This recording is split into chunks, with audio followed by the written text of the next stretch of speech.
Michael, do you want to be a part of it? I'm just putting some cream cheese. Oh, take your So, time. Dad, we are here. That is Rabbi Noah, and your family is all here. Your daughter Pamela, my dear friend Bill, your granddaughter Casey, your daughter Lisa, your grandson Douglas, your son Paul, your grandson Jacob, and Michael Lezak is lurking somewhere in the background, but we are going to first hear from Noah the story of the kitchen and the ark. So first of all, this is the ark, the Aron, and we have a stand for it that we usually put it on. So normally it's higher, but because we were bringing it to our home, we left the stand at the school. But I think the things to think about are, number one, before we had this, first we borrowed an ark from Camp Newman, which was perfect for camp because it had kids' paintings all over it, like of eagles, but in terms of having it in a synagogue setting, it was really distracting. And so we could only use that ark for maybe a year. Then we graduated to an IKEA cabinet. The IKEA cabinet had the advantage of being plain and not calling attention to itself. But if for anyone who's ever bought IKEA, you know that the back is stapled on. And so I was always in total fear that the Torah would literally fall out the back. Because our Torah is quite big and heavy. I wanted to tell you, and Michael, feel free to jump in. We didn't have a Torah in the beginning either. We borrowed one. And then there was an incredible young woman named Gabriella who, very spiritual, very special, and she died when she was 25. And her parents, Harriet and Gary Cellini, out of love for her, bought a Torah for the kitchen, and a beautiful cover, and in dedication to her and her righteousness, gave us this Torah. Then I felt we really needed an ark. Like the dignity of her memory needed something to hold it. And of course, the Torah is our tree of life. In our community, we don't just look at it as a prop. People really live by it. People really study it. People really struggle with it. We make our kids really learn it. And it's not just of symbolic value, but now that it also carried the weight and the memory of this young woman, I felt like it's actually improper for us not to have something. And then your family came along and said, we're ready to commit and to make a house for something that holds things that can't be held.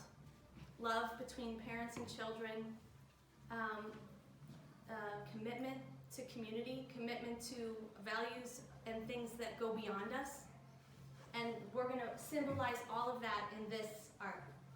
And so we found a furniture maker. It needed to look Quaker because the room that we rent like 90% of the time is in a beautiful Quaker school. So it needed to fit in. It needed to have a light because on Ne'ilah, the end of Yom Kippur, when we're praying like into the darkness, nobody can see anything because I make all the lights go off. But we have to be able to read, so the ark is illuminated.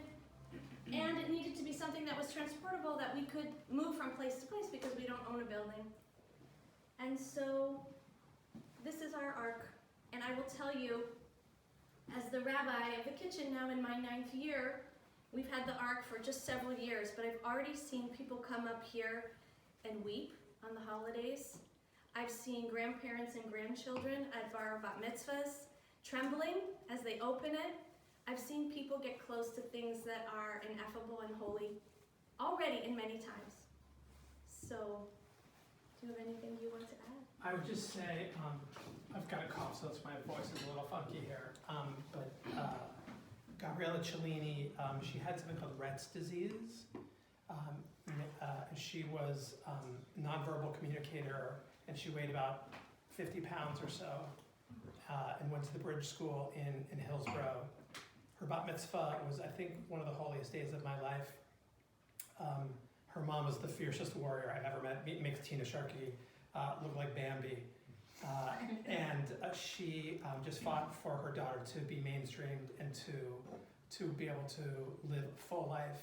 And she came to me, she's like, I don't think there's a way we can have a bat mitzvah for her. And I'm like, oh, I love hearing no, we can't do things, because I just hear it as yes, we can.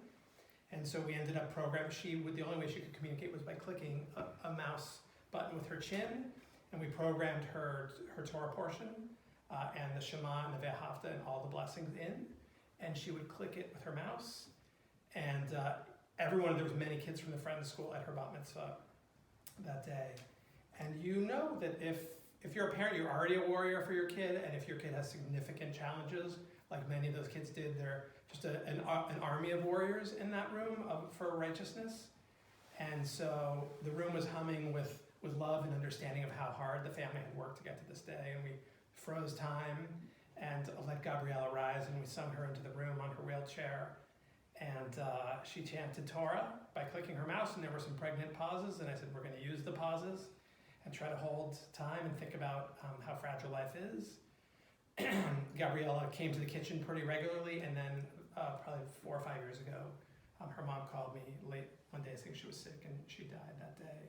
Her mom is a regular participant at the kitchen now, and is one of the poets who writes poetry for the kitchen's prayer book.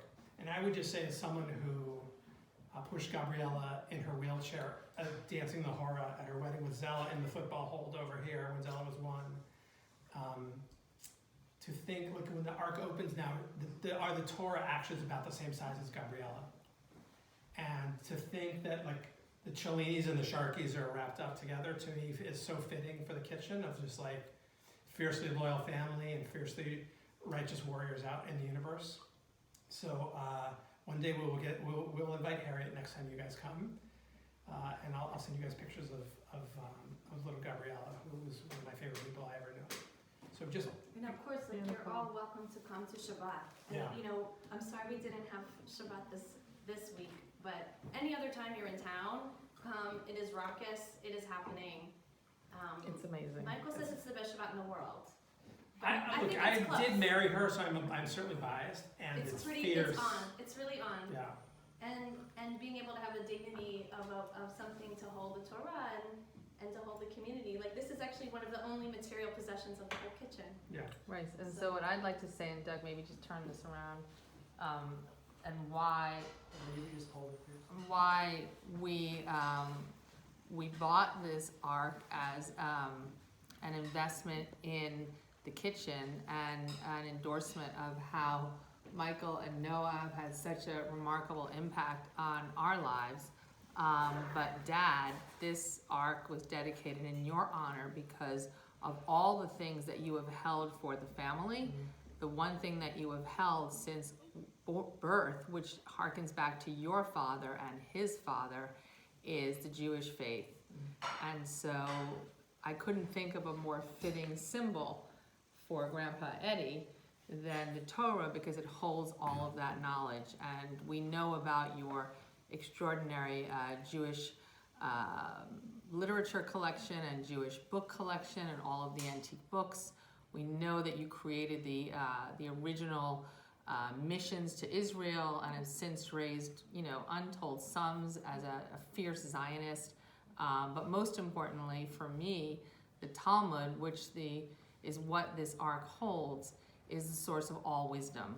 And so that, as a homage to you and what you've done for our family and for our children, and most importantly, as the Torah tells us, is we are commanded to teach our children's children.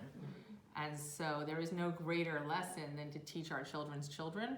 And so Grandpa Sharkey and your grandfather are all so proud of what you've done to teach your children and our children, and hopefully soon to be in the future, their children. And so that is why this is such a very special thing of all the things that we could do in your honor, Dad. Amen. Amen.